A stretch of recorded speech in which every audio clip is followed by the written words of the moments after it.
Caros amigos da Luisfer e da rubrica Via Livre, no Via Livre de hoje, dia 25 de dezembro de 2011, este é o último Via Livre deste ano de 2011 que edito. Eu queria fazer referência sobre um assunto que tem estado em Bolandas esta semana que passou e que recebi muitos e-mails de várias pessoas e de outras que também se percebe que são leitores e visitantes assíduos do site da Luisfer. Muitos deles faziam referência a esta situação agora conhecida que a CP Frota quis vender, entre aspas, em segredo, lá para fora, para museus europeus, o nosso comboio de via estreita a CP quer se desfazer desse material, visto que muito em breve já não haverá linhas de via estreita no nosso país. Pronto, eu vou falar sobre isso neste via estreita. Aliás, eu posso dizer que um dos e-mails que recebi, um dos senhores que lá estava, que é o Acúrcio, dizia que, portanto, já mandou vários e-mails e que é um leitor visitante e assíduo, que eu sei que ele visita e que lê as newsletters que eu lhe mando, em que ele dizia: você, Luís Moreira, no próximo Via Livre, faz favor de fazer, dar um respondente à sua CP, dizia ele, à sua CP. Sobre esta situação lamentável e pronto, ele muito áspero com esta situação. Pronto, eu vou falar então sobre esse comboio de via estreita da CP que está agora em notícia. Mas antes disso, eu, como é habitual e como os meus amigos sabem, eu costumo mostrar as revistas que vou comprando e que vou recebendo nos meus serviços e que gostaria de começar então com a primeira, com a revista Cargo, que recebi esta semana e que é o número 228 e 229 de novembro e dezembro de 2011. O grande tema da capa é o Canal do Panamá entusiasma o setor portuário em Portugal e não só também. Eles trazem aqui bastantes folhas, bastantes páginas com este artigo, em que é muito interessante porque se realmente se vier a concretizar esses grandes melhoramentos que estão-se a levar na prática no Canal do Panamá, os portos portugueses, especialmente Leixões, Aveiro, Sines, Setúbal, Lisboa, podem ter uma relevada importância e um acréscimo muito grande de importância a nível dos outros portos europeus que estão muito congestionados, muitos deles. Portanto, pode ser uma grande oportunidade para o setor marítimo português e, em consequência disso, também o caminho de ferro, a CP Carga e os caminhos de ferro podem beneficiar em muito disso, porque todos estes portos que eu falei estão ligados à rede ferroviária nacional. Outra notícia que também queria fazer referência e que aqui se fala, já da área ferroviária em notícias curtas, tem a ver aqui com o serviço Abriano Link, que liga, tanto que é uma parceria da CP e da Renfe e que tem estado com resultados satisfatórios e crescentes de ano para ano.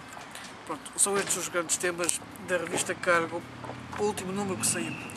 A outra revista que eu queria fazer referência também é o último número deste ano 2011, Tamac Tren, e pronto, eles falam aqui de várias notícias importantes, dos quais eu queria destacar três artigos em especial. Um deles é aqui Cusco, La Cuco em H0. Portanto, trata-se daquelas locomotivas da Ibertren de vapor que foram premiadas este ano pela Luisfer no Gratitude de 2011. Foi um destes modelos que ganhou o prémio de modelo do ano de 2011. Portanto, a revista fala aqui sobre essa matéria. Outra notícia que eu queria fazer referência também e que é muito importante neste número tem a ver com os módulos MAC-TREN que ocorreram em Torres Vedras há poucas semanas atrás. E então nós trazemos aqui uma reportagem sobre isso. A outra notícia, também muito importante, tem a ver aqui com o corredor mediterrâneo, em que é um projeto da área das mercadorias, que é um dos corredores mais importantes, tirando, tanto que não, neste caso que não tem ligação direta a Portugal, e então eles fazem aqui um dossiê bastante interessante sobre este mesmo corredor mediterrâneo. E por fim, para terminar, queria fazer referência em que a revista termina aqui na sua parte final com uma reportagem sobre Portugal e sobre as linhas do Alentejo, sobre os outros melhoramentos que ocorreram na linha do Alentejo, para Évora, e também eles falam aqui num artigo a seguir sobre a linha da Beira Baixa, sobre o material circulante que está a circular lá, a linha da Beira Baixa. Tem aqui isso que eu gostaria de referir. Bom, meus amigos, vamos então falar sobre esta situação que ocorreu esta semana e que ficou conhecida. Eu queria dizer o seguinte: nós sabemos que nesta área ferroviária, especificamente em certos setores, há muitas raivas e muitas invejas e muitas coisas. Eu a acreditar em tudo aquilo que, quer aqueles que estão a favor da venda e tomando o partido, vamos assim dizer, da CP Frota, de se querer ver livre desse material que está ali parado e tudo isso, pode assistir a alguma razão realmente de quererem fazer-se, tanto querem livrar-se dele. Agora, isto, alguns pensam que isso que é correto e tudo isso, mas outros, e a grande maioria, e muitas pessoas que não estão ligadas à área ferroviária, mas que gostam de comboios, pelo lado de fora, vamos assim dizer, também, mostraram-se contra, não pela atitude da CP querer vender esse comboio, mas sim de o querer fazer sem ninguém, em segredo, sem ninguém saber em Portugal, para museus europeus. E também da atitude que a Federação Europeia dos Museus, em que um dos seus responsáveis máximos apelou aos museus europeus para que não comprassem o comboio de via estreita que a CP tem, porque trata-se de peças únicas, especialmente de material rebocado, e não tanto a locomotiva a diesel que está ali por acréscimo, que não é bem, portanto, não se conduna bem com aquele material, mas sim a locomotiva a pôr, isso sim também já é uma peça histórica.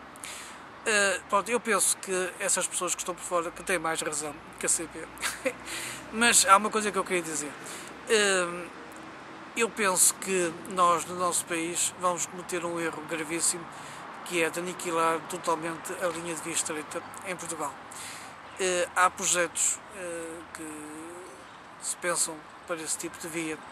Há muita coisa que pode acontecer. Eu há muitos anos que sei aquilo que não posso dizer, mas daí muitas vezes eu estou constrangido sobre isso, sobre as soluções que se apontam. Mas há muitos anos mesmo, desde o ano 2000, mas que eu tenho conhecimento disso.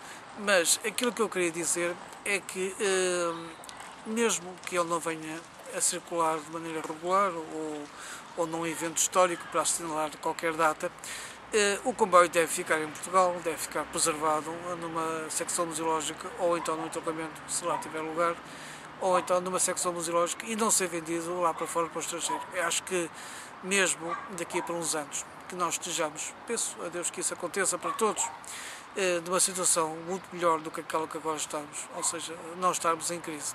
As pessoas depois vão se lembrar, no ano 2011, 2012, tentámos vender, nós, a CP, que está nesses anos, penso eu, sem de existir, mas isso também é outra história, numa situação muito melhor do que aquela que está agora. Nós, naquela altura, íamos fazer um erro gravíssimo, que era pôr lá fora, vender a interesses estrangeiros material que é nosso, que faz parte do nosso património museológico, industrial e ferroviário. Portanto, as pessoas fizeram barulho, as pessoas fizeram muitos comentários e tudo isso, e dá-nos a impressão, isto como se fosse a CP a falar, dá-nos a impressão que realmente as pessoas tinham razão e íamos cometer ali um erro. Se calhar ainda bem que não conseguimos vender ou que ele ficou cá. Também se falou, pelo menos em alguns e-mails que eu recebi, as pessoas faziam referência que o engenheiro Arroja da Fundação, do presidente, que é o presidente da Fundação do Museu Nacional Ferroviário, que estava ficado um bocado admirado desta situação ter ocorrido e não ter sido informado. Portanto, eu não sei bem os pormenores sobre isso. Eu, por acaso, tentei esta semana falar com ele para tentar saber alguma opinião dele sobre isso, para refletir aqui neste via livre que estou a fazer. Tentei, mas não consegui falar com ele, estava em reunião na altura, quando eu telefonei. Mas pronto, em que esses e-mails que me mandaram dessas pessoas fazem referência que o comboio não era, portanto, que a Fundação vive também situações complicadas financeiras, portanto não seria no sentido de adquirir o comboio, mas sim de que ele fosse cedido pela CP à Fundação. Portanto, há aqui pormenores que eu não conheço bem ainda em pormenor e em detalhe, mas pronto, eu acho que acima de tudo que o comboio que não deve ser vendido lá para fora, para o estrangeiro, deve ficar cá no nosso país.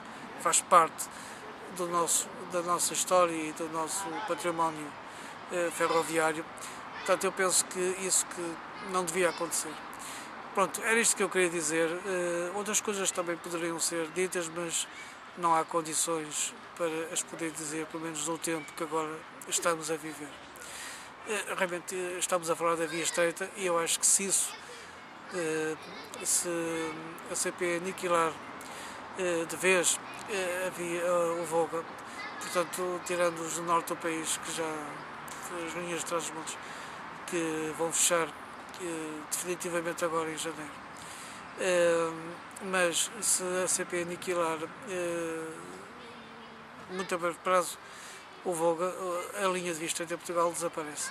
E foi um marco importante, nunca pelos seus números, nem nunca pelos seus tráfegos e os passageiros transportados na base dos milhões e milhões e dezenas de milhões, como por exemplo a linha de Sintra oferece e outras linhas do país de comboios suburbanos especialmente, mas teve sempre muita importância ao longo de dezenas e dezenas e dezenas de anos. Foram transportados não dezenas de milhões, mas muitos milhões de pessoas e muitos milhões de carga também de mercadorias. Portanto, acho que a via estreita em Portugal ainda poderia ter uma palavra a dizer. Quem sabe um dia se isso virá a acontecer. Pronto, meus amigos, por este Via Livre deste dia 25 de dezembro termina por aqui. Mais uma vez a todos um bom Natal e até para o ano, se Deus quiser. Muito boa noite.